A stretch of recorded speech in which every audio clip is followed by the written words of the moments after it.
American and coalition forces are in the early stages of military operations to disarm Iraq, to free its people, and to defend the world from grave danger. La Guerra de Kuwait, conocida mundialmente como la Guerra del Golfo, fue un conflicto bélico que duró desde 1990 hasta 1991.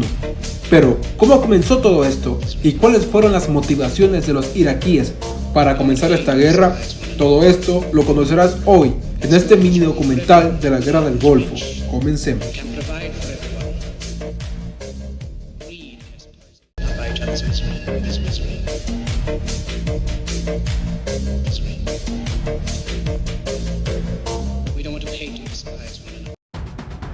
La entrada de Saddam Hussein al poder en Irak en 1979 trajo consigo innumerables disputas. Por un lado, la gente iraquí parecía apreciar a este dictador, quien fue sucesor del expresidente iraquí Ahmad al-Barq, quien renunció por motivos de salud, aunque esto nunca fue confirmado. Pero todo esto, ¿qué tiene que ver? Pues mucho.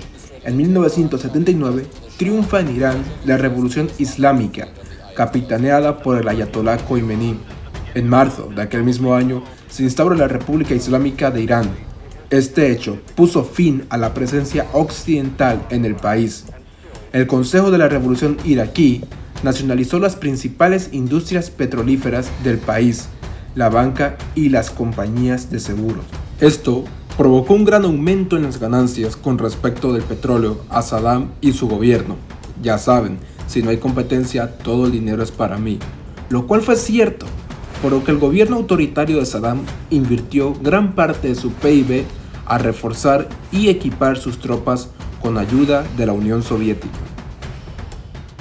Para finales de 1975, los gobiernos iraquí e iraní firmaron acuerdos de buenos vecinos que incluían la limitación entre dos puertos fronterizos iraquíes e iraníes por el pedazo del paraíso petrolífero de Shatt al-Arab, que se había estado disputando durante muchos años.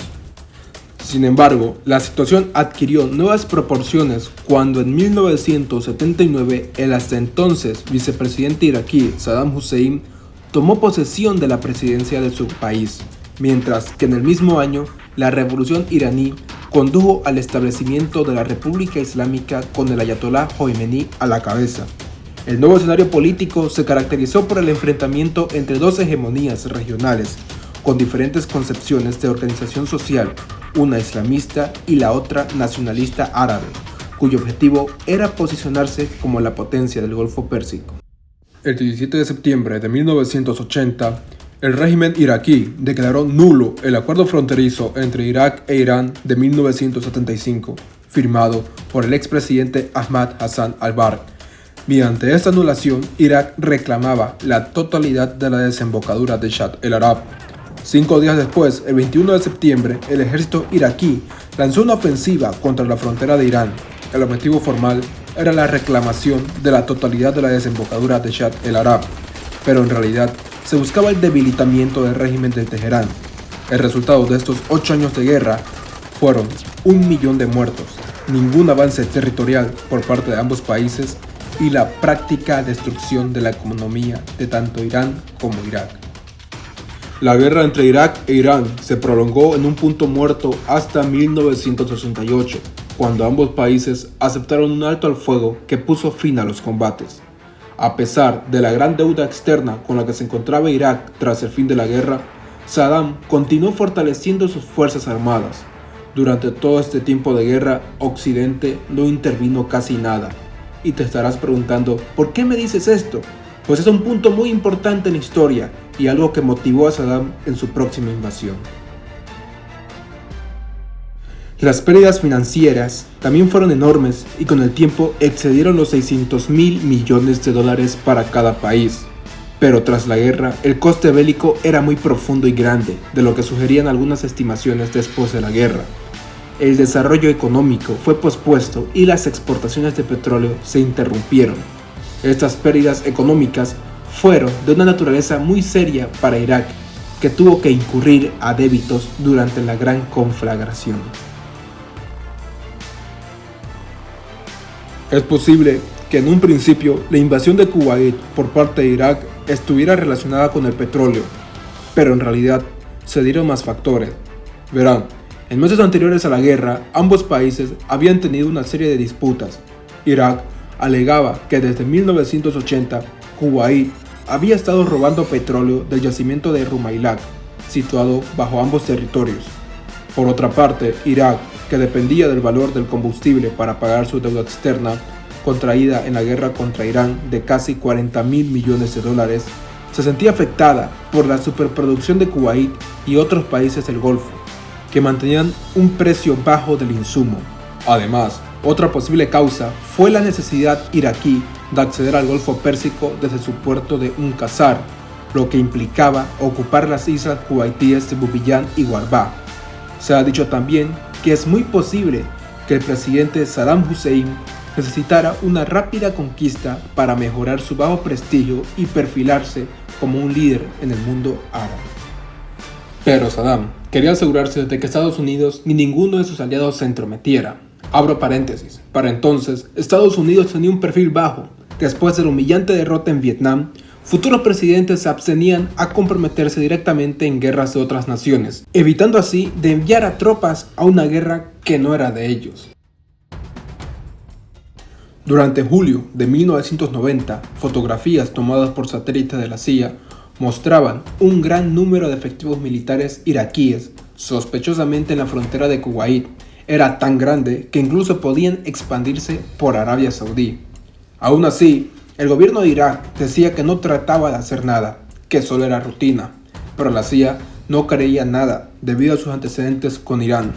Los líderes árabes también tuvieron sus dudas, así que un 24 de julio de 1990 llamaron al entonces presidente egipcio Hosni Mubarak a Bagdad, asegurándole que no tenía motivos para invadir Kuwait y que no lo iba a hacer. Tras la llamada, Hosni Mubarak llamó a la Casa Blanca diciendo que Kuwait estaba a salvo. Saddam mentía. Al día siguiente, la embajadora de Estados Unidos en Irak, April Glaspie, fue llamada de improviso por Saddam, quien le preguntó cuál era la posición de Estados Unidos con respecto a sus diferencias con Kuwait, a lo cual Glaspie dijo que no intervendría en un conflicto entre estados árabes.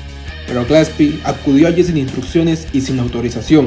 Después de la reunión, la embajadora llamó a la Casa Blanca anunciando que Irak no tenía intenciones de atacar a nadie. El 1 de agosto de 1990, el secretario de Estado James Baker se reunió con el ministro soviético Eduard Shevardnadze en Siberia, el cual Estados Unidos pedía comprobar por ayuda de la KGB que Irak no atacaría a Kuwait.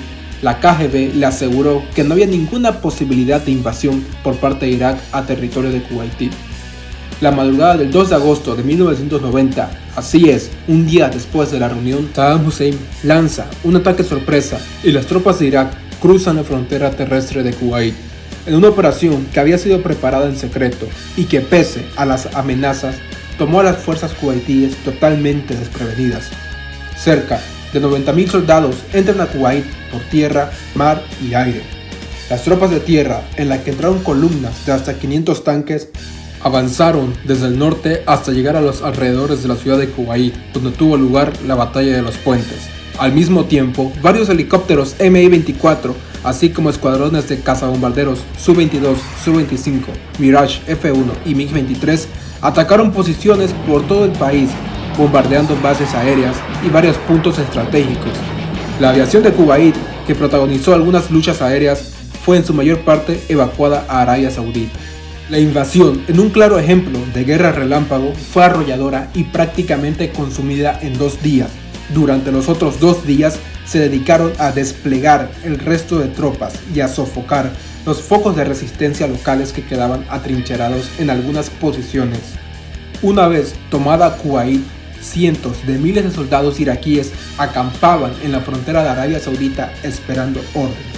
La reunión del Consejo de la ONU, liderada por Estados Unidos, se vio por primera vez una unanimidad para formar una coalición de 34 países para liberar Kuwait. El 6 de agosto de 1990, Estados Unidos mandó al secretario de Defensa Dick Cheney y al comandante de las Fuerzas Armadas del Golfo Pérsico a Arabia Saudí para pedirle que pudieran permitir una gran concentración de tropas de los 34 países. El rey Fahd aceptó, comenzando así la primera fase de la guerra. la Operación Defensa del Desierto, que básicamente era establecer posiciones en las fronteras de Arabia Saudí y Kuwait, evitando así una invasión de Irak a Arabia Saudí.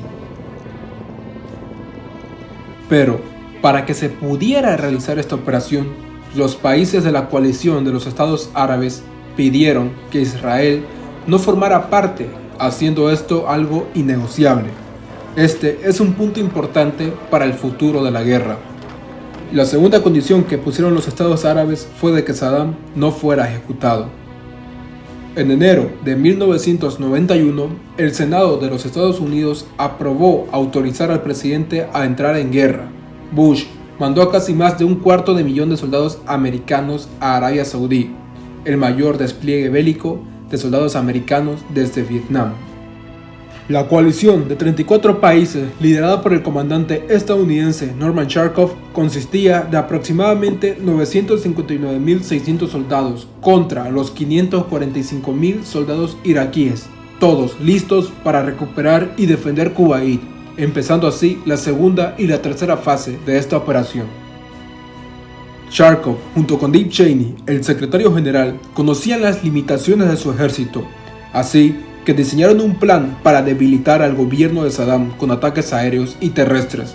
El plan consistía en un bombardeo a posiciones estratégicas en Irak de aproximadamente 10 días a 2 semanas. Si eso no quebraba al ejército iraquí, tendrían que hacer un bombardeo táctico de entre 7 a 10 días a Kuwait. Todo ello con un ataque a tierra llamada el gancho de izquierda.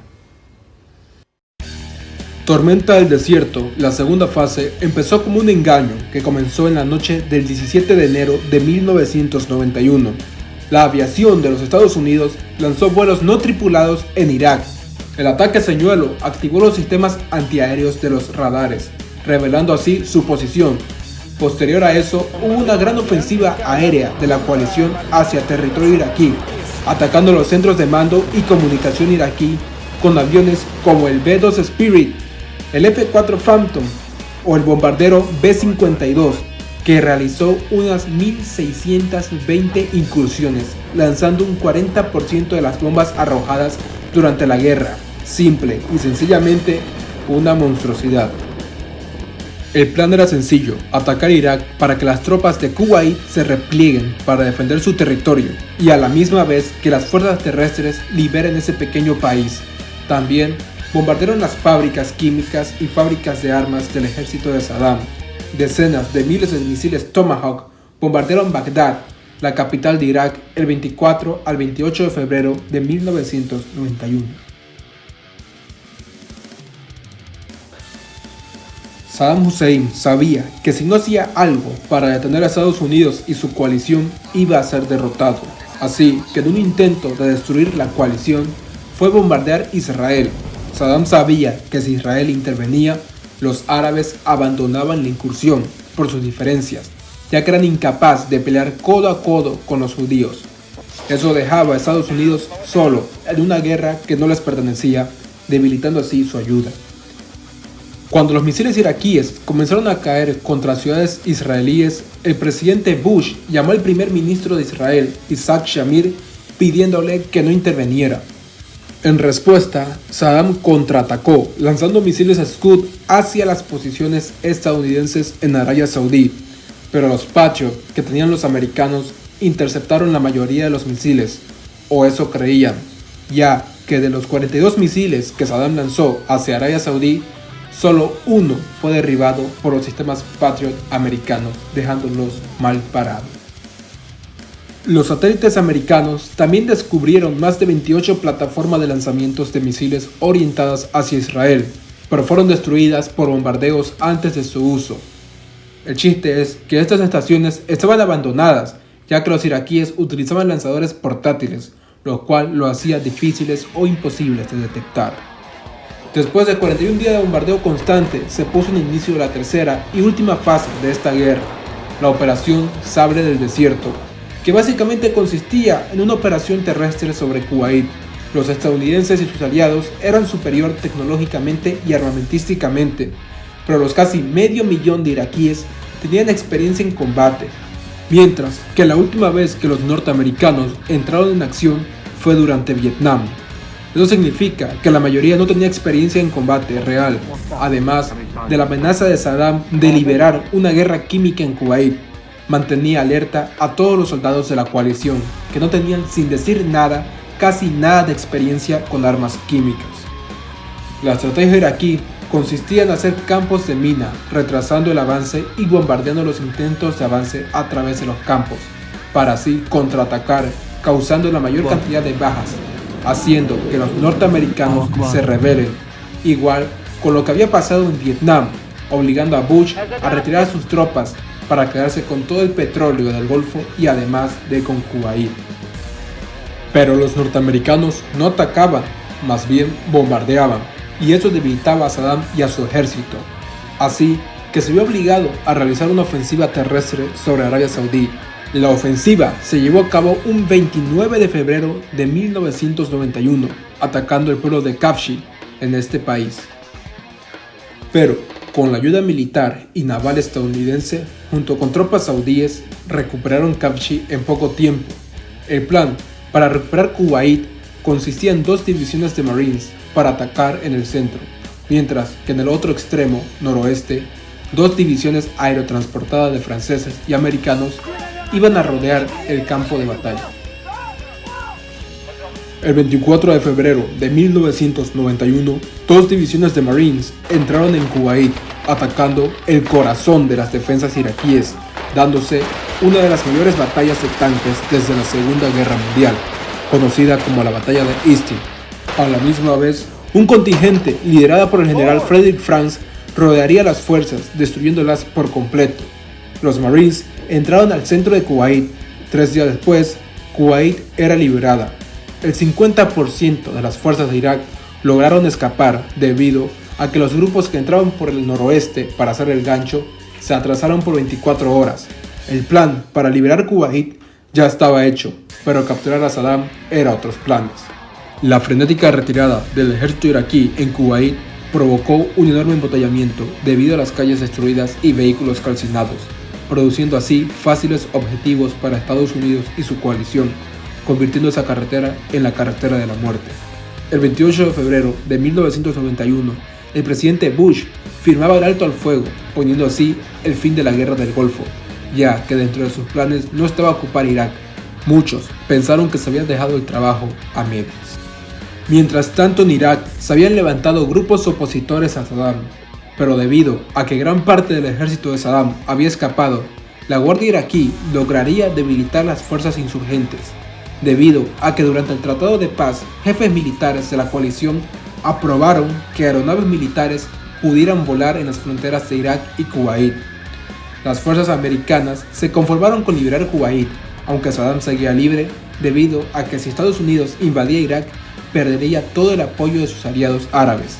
Nadie lo aconsejaba, ni siquiera el Congreso americano.